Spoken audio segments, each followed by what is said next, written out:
Best way para i-celebrate ang birthday? Mag-rides dahil hindi na daw uso ang maganda sa birthday ngayong 2025. Tara, samahan nyo akong bumisita sa St. Anthony of Padua Parish sa Sulangan, Giwan.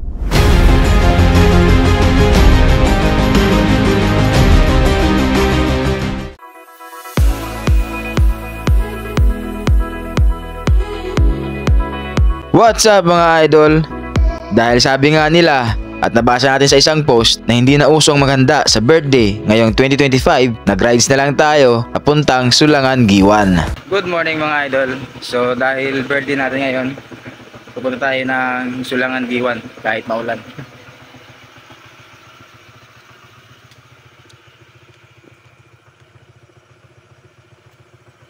Time check 5:30.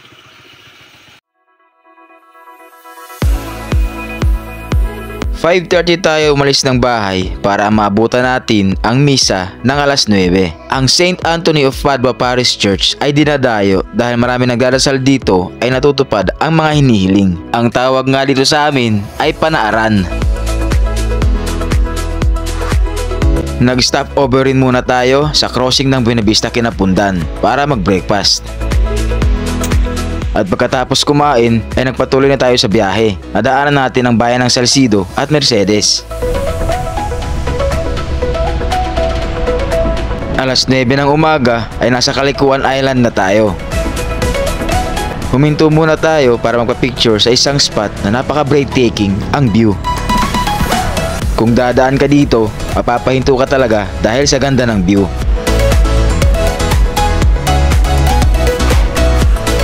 Hindi lang ang Sulangan Church ang dinadayo dito.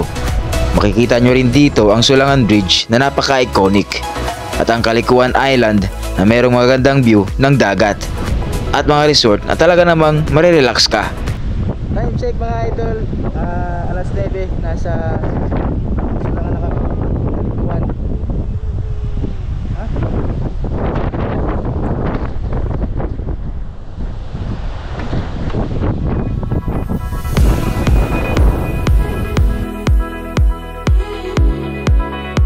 Pagdating natin sa Sulangan Church ay nagsisimula na ang misa. Siguro kung hindi tayo nagpa-picture sa Calikuan, naabutan natin yung simula ng misa. Pero okay lang yan dahil kahit papaano ay umabot pa rin tayo sa misa. Ang dambana ni St. Anthony of Padua, na kilala rin bilang simbahan ng Sulangan, ay inaalay kay St. Anthony de Padua na siyang patron saint ng mga nawawalang bagay, nawawalang tao at nawawalang kalakal na espiritual. Ang mga lokal at deboto ay dumalagsa sa simbahan dahil pinaniniwalaang milagroso ito. Ang mga tao ay nag-aalay ng mga panalangin kay St. Anthony na may pananampalataya na ibibigay niya ito sa kanila. Pumunta ka na ba ng Sulangan? Sana binigay sa iyo yung pinagdasal mo. Pagkatapos ng misa ay nagdasal na tayo sa mga santo dito sa gilid ng simbahan. Habang nagdarasal ka, maghuhulog ka ng donation sa box. Nakagawian na natin to kapag pumupunta tayo ng Sulangan Church, ang magdasal at maghulog ng coins sa lahat ng santo dito.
Pagkatapos ay nagsindi na rin tayo ng kandila at nagdasal na rin. Pagkatapos natin sa simbahan, bumili na rin tayo ng mga bracelet. Nakagawian na rin kasi natin to kapag pumupunta tayo sa simbahan ng Sulangan.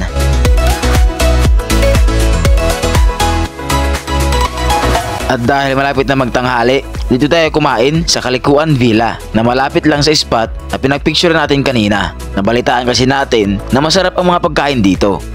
Plus maganda pa ang view, kaya dito natin naisipang kumain. Napaka-presko rin ang lugar na to. Sa lakas nga ng hangin ay maaalala mong may shota na yung crush mo. So yun mga idol, dito kami kakain sa Kalikuan Villa. Kalikuan Villa ba yung pangalan dito? So maganda dito kumain mga idol. Ang ganda ng view habang kumakain ka, nakaharap pa sa magandang view. Tapos yung maririnig mo lang ay hampas ng mga alon tsaka malakas ang hangin dito. Fresh. Nakakatanggal ng stress. Siguradong lilit pa rin yung stress mo dito. Sa lakas ng hangin, grabe. Yan, so napakita ko sa inyo yung view na nakikita ko. At diba?